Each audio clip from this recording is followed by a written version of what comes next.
Elsa एरेंडील की शहजादी और तख्त की वारिस, बर्फ बनाने और कंट्रोल करने की सलाहियत के साथ पैदा हुई है। बचपन में वो अपनी छोटी बहन और बेहतरीन दोस्त शहजादी एना के साथ खेलने के लिए मौसम सरमा का अजूबा बनाने के लिए अपनी सलाहियतों का इस्तेमाल करती है। एक रात एना एल्सा को कहती है चलो हम बर्फ से खेलते हैं। वो दोनों एक खाली बाल रूम में खेलने जाती हैं। एलिस बाल रूम को बर्फ से भर देती है ताकि दोनों खूब इंजॉय करें।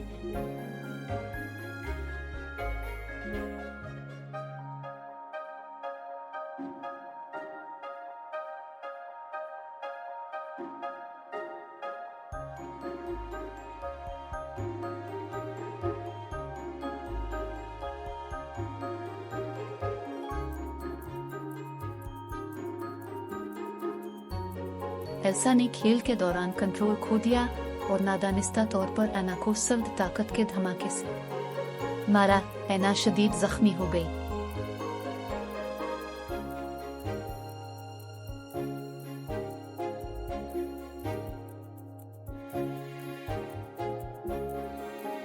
एरेंडील का बादशाह और मलिका जल्दी से एना को पहाड़ी टर्विल के एक कबीले के पास ले जाते हैं ताकि वो ठीक हो जाएं। एना को ठीक करते वक्त टर्विल वहां मौजूद शाही खानदान को मतला करते हैं कि एल्सा की सलाहियतें बढ़ेंगी, खूबसूरत और बहुत खतरनाक दोनों बनेगी, इसलिए उसे उन पर काबू पाना सीखना चाहिए। जबकि टर्विल एना की इस वाक़े की याद को मिटा देते हैं।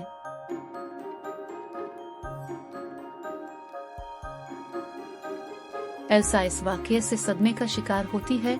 बादशाह और मलिका एल्सा की बर्फ की ताकतों को कंट्रोल करने और छुपाने के लिए इक़दामात करते हैं। किले के दरवाजे बंद कर दिए जाते हैं। एल्सा ज्यादातर वक्त अपने बेडरूम में बंद रहती है। से अपनी ताकतों को दबाने में मदद के लिए दस्ताने दिए जाते हैं और कहा जाता है कि वो अपने जज्बात को भी थामे रखे। बहरहाल इसकी ताकतें और भी मजबूत होती जा रही थी और इसलिए वो इन लोगों को नुकसान पहुंचाने से खौफजदा हो जाती है जिनकी वो सबसे ज्यादा परवाह करती है। एना अपनी बड़ी बहन के साथ राब्ते में कमी से कम खुश और उलझन में रहती है और उसे अपने कमरे से बाहर निकालने की नाकाम कोशिश करती है। जब बहनें नौम हो जाती हैं, मलिका और बादशाह सफर पर जाते हैं। वो जहाज जिसमें बादशाह और मलिका सफर कर रहे होते हैं तूफान में उलट जाता है और वो डूब जाते हैं।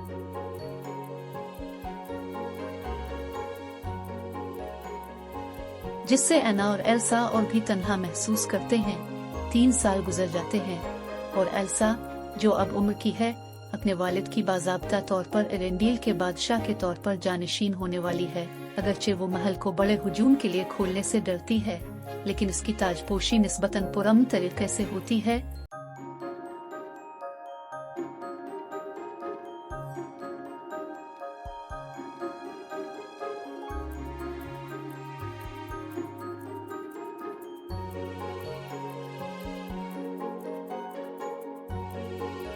इस्तकबालिया पार्टी में एना ने ज़ियाफत में जनूबी जज़ायर के खूबसूरत शहजादा हंस के साथ रक्स किया। वो एक दूसरे को पहले से जानते थे। वो दोनों एक दूसरे को पसंद करते थे। उन्होंने इस्तकबालिया पार्टी में एक साथ वक्त गुजारा। शहजादा हंस और एना ने शादी करने का फैसला किया।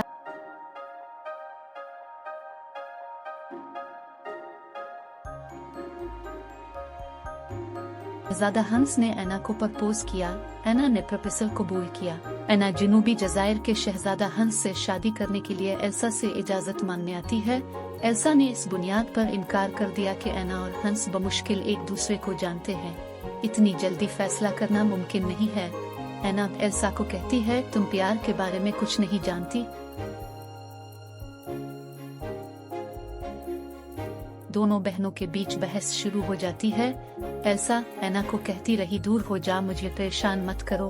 एना एल्सा को जाने नहीं देती और एल्सा जज्बाती हैकर कंट्रोल खो देती और गलती से अपनी ताकत जाहिर कर देती। एल्सा की शक्ल देखकर सब हैरान रह गए। एल्सा का राज अब एरेंडील मैं सबको मालूम था।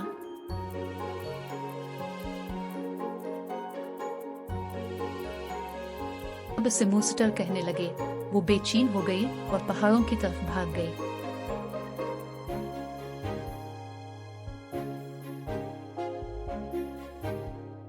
एल्सा महल से भागकर बर्फीले पहाड़ों में पीछे छुप जाती है। इस अमल में इसके जज्बात पूरे एरेंडील में एक अबदी मौसम सरमा को जन्म देते हैं।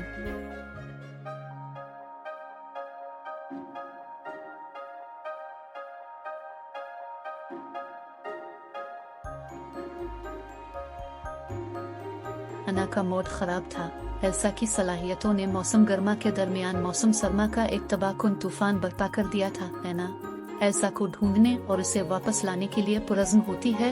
वो हंस को मुख की कमान में छोड़ देती है। एल्सा बर्फ के पहाड़ों में चली जाती है। वहां रहते हुए वो आखिरकार अपनी तमाम ताकतों को गिले लगाने का फैसला करती है और एक बहुत बड़ा बर्फ का महल बनाती है, जहां इससे यकीन होता है कि वो लोगों को तकलीफ पहुंचाने के खौफ के बगैर आजादाना तौर पर रह सकती है। वो अपने बचपन के स्नोमैन ओलाफ को भी दोबारा बनाती है और अनजाने में इसे जिंदा करती है। ईना के घोड़े ने इसे बर्फ में धकेल दिया और गुस्से के तूफान में सरपट दौड़ते हुए वापस एरेंडील की तरफ लपका। खुशकिस्मती से इसे वहाँ एक कॉटेज नजर आता है। वो भागकर इस कॉटेज में चली जाती है। उसकी मुलाकात क्रिस्टोफ, एक आइस हार्वेस्टर, और सवेन, इसके कुतबी हिरन से हुई। एना ने क्रिस्टोफ को एल्सा के बारे में बताया। क्रिस्टोफ ने एना को मदद की पेशकश की। एना ने कबूल की।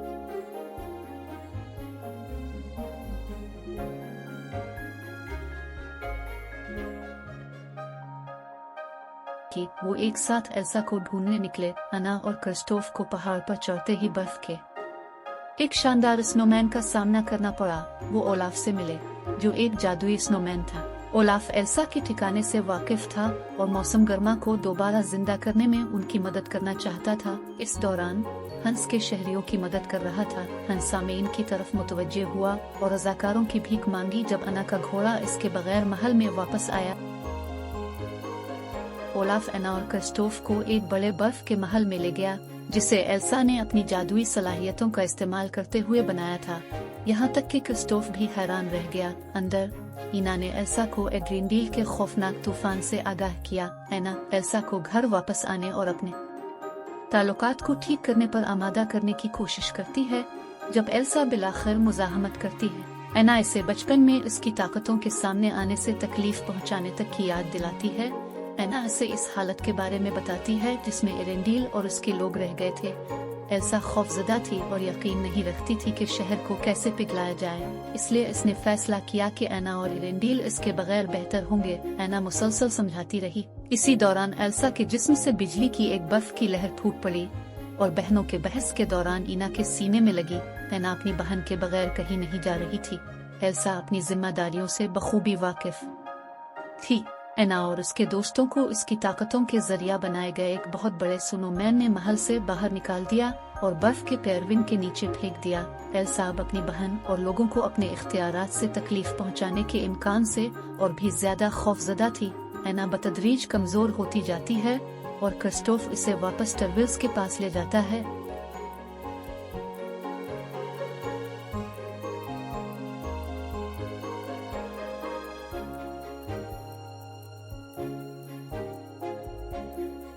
टर्विल्स कहते हैं क्या ये तुम्हारी गर्लफ्रेंड है? क्रिस्टोफ हंसता है और पूरी स्टोरी सुनाता है। टर्विल्स उन्हें बताते हैं कि सिर्फ सच्ची मोहब्बत का अमल ही इसकी जान बचा सकता है।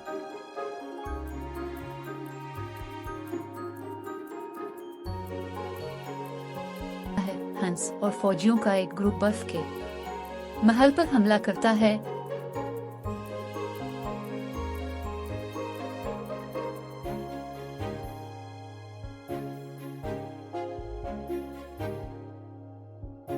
एल्सा ड्यूक ऑफ विस्लिटन के 2 सिपाहियों से लड़ती है जो उसे कत्ल करने की कोशिश करते हैं। एक सिपाही ने एलिसा पर तीर चलाया। हंस से बचा लेता है।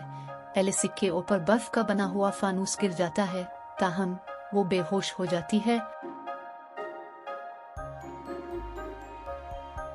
जब होश आया, खुद को अपने महल के तहखाना में पाया। इसके हाथ कफ लगाकर दीवार से जकड़े थे। हंस इससे मिलने जाता है और इससे सर्दियों को खत्म करने की ताकीद करता है। एल्सा ने एतराफ किया कि उसे ऐसा करने का कोई अंदाजा नहीं है। इसके जाने के बाद वो जंजीरों को मुंजमद करके उनसे आजाद होने में कामयाब हो जाती है और सेल से फरार हो जाती है। होता है एना कले में वापस आती है, ये मानते हुए कि हंस का एक रोमानवी बोसा उसे बचाने के लिए सच्ची मोहब्बत का अमल होगा। इसके बजाय वो इसे मतला करता है कि इसकी शादी की पेशकश एरेंडील का तख्त चुराने की साजिश का पहला कदम था और उसे मरने के लिए छोड़ देता है।